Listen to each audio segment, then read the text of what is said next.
Hey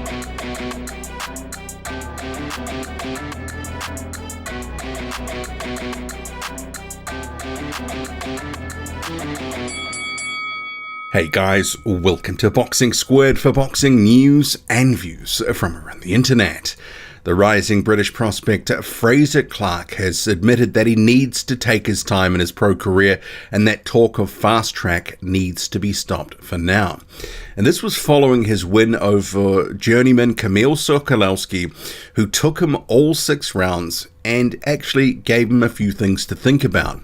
So we'll cover the fight and then we'll get to Frazer Clarke's comments because they're important, because it was a solid performance and no more. And the score, which the referee Steve Gray adjudged to be over the 6 rounds 60-54, I thought it was wider than the fight that I saw. I thought rounds 2 and 3 and even the last round were pretty tight to score. I didn't think it was necessarily a 6-0 rout, because if you hadn't seen the fight and you heard it was 6 rounds to 0 for Clarke, you'd think it was easy work. But it wasn't. But we'll start first with the action, because I thought first round, Frazer Clarke looked impressive. He warmed into the round because he had Sokolowski coming at him, pressing, using the jab, trying to get away a left hook. And as the round wore on, Clarke really started to warm into his work, and he showed a bit of everything in his repertoire. He used the right hand, there were shots to the body, the uppercut, hooks. It really was a little bit of everything, and it was a pretty impressive first round. But one of the things that I'm looking for with Frazer Clarke is when he's going rounds, how's his gas tank going to be? Because I think there's a question mark about how much he can work and how much of a gas tank he really has and how quickly it will deplete. In the second round, noticeable drop in activity, and that also went for round 3. And these were rounds that were pretty tight to score, where Sokolowski was on the jab. He was actually landing some really short left hooks, some really nice shots. And I thought, similar to the fight where Sokolowski arguably beat David Adelaide, he had a couple of rounds in that one where he was just outworking his man. I thought it was a similar thing here. Obviously, the referee disagreed, but Frazer Clarke dropped his activity.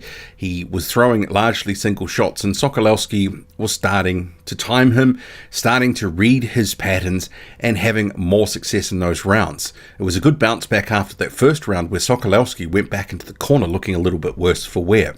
But Frazer Clarke started to up the ante in rounds 4 and 5. Better rounds, more activity, more success, landing some decent shots, the uppercut, the right hand coming in.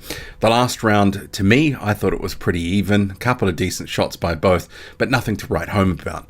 But the referee, 6-zip, which I thought was a little bit unfair to Sokolowski. I thought he at least grabbed a round, possibly 2. I mean, and arguably there were 3 close rounds, so make of it what you will. I don't have a problem with Frazer Clarke getting the decision. I think he did have some good rounds where he put in some really good work. So in terms of the performance though, I thought Clarke, that first round, really good.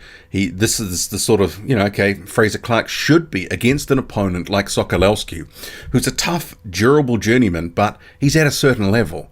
And I don't care what anyone says, Sokolowski's not a top 20, not a top 30 guy. You should be going in there, and if you're a prospect of any note, looking good. And I think round 1, he ticked that box. But the rest of the fight, solid and no more. I think comparatively, we've seen guys like, I remember Nathan Gorman, who had a bit of an injured hand, box circles around Sokolowski. This is 3 or 4 years ago. You've had other guys who've stopped him. More recently, Bakadir Jalilov dominated Sokolowski for the most part, stopped him in 5 rounds. So sort of measuring against some of his peers, and I guess in terms of Jalilov, a contemporary prospect, it was okay. I don't know from what I saw if I sort of left that fight with the impression that Frazer Clarke is going to the top. And I guess this is where we come to some of his comments from the post-fight, because it was actually really good to hear from Clarke, because he has been on the so-called fast track. And you wouldn't know it, though, by some of the opponents until now, because it was subpar, and Clarke had called for better, saying to his promoter, do better. And they did do better with this. The 6 rounds is very valuable. But Clarke, obviously, having this guy, it's a litmus test where he's at. He said talk of the fast track, is just that. And that he admitted, need to take my time. I have to work harder, and there's so much more to build on. And I agree with him. After seeing that performance, I think he still is a prospect that needs a lot of work. And I think this is the sort of case maybe that so-called talk of fast track like they did with Joe Joyce, they just have to sort of end that for now. Maybe build him a little bit more traditionally, get some more matchups with guys that can give him the rounds, because that's where he's going to learn.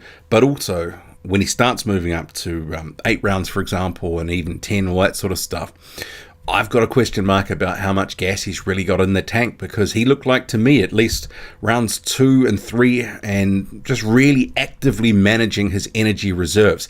Started to pick things up from round 4, but even round 6, it just sort of seemed like it was coasting to the finish. So I've got a question mark, and I don't know how far he can go. And based on what we've seen, I mean, I don't think he necessarily outclassed Kamil Sokolowski to the point that I was like, just wow, what a performance. This guy's going all the way to the top. What did you make of the performance? I know Sokolowski, he's a certain type of fighter. He'll bring it. He will do certain things. But at the end of the day, you have to be, looking a certain way. And guys have, like Jalalov earlier this year, put a beating on him and took him out in 5 rounds. So Clarke, question marks for me about how far he can go, how much gas he's got in the tank. What about you? And just rounding up this video, so I'll just recap. David Adelaide also had a win over this weekend, Friday night, York Hall, that was in the UK. And you had him beating Elvis Garcia, Mexican journeyman, not to be confused with the heavyweight Elvis Garcia from the United States. But took him out in a couple of rounds. It was a decent performance, but it was what it was against the guy who was clearly overmatched and was really just fodder there for David Adelaide. And let's face it, Kamil Sokolowski gave David Adelaide a very hard fight, and since then, the matchmaking has been below that level of a Sokolowski, and they're clearly taking their time. Maybe also for Clarke, this is a bit of a signal, and obviously Clarke's acknowledged it in the post-fight. Okay, there's more to do. So I don't take too much from this Garcia win for Adelaide, because, you should be beating a guy like this. But he's talking up wanting to fight for titles. He feels he can put hands on certain fighters, and domestically and otherwise, etc. Maybe it's time for an area title, something like that. But I do think that David Adelaide is not ready for a true step up to something that would really test him. I think he's probably got maybe another year or so of really pushing through a little bit higher opposition and getting back to a Sokolowski type level to see where his development and his growth is actually at. But right now, David Adelaide, a project, Frazer Clarke, somewhat also. I think the risk is, and maybe Clarke realizes this, if they rush him too much too soon, well, it could come a cropper. What do you make of it all? Drop a comment, loud and often, hit like, hit subscribe, follow me on Twitter, boxing_squared. I'm out.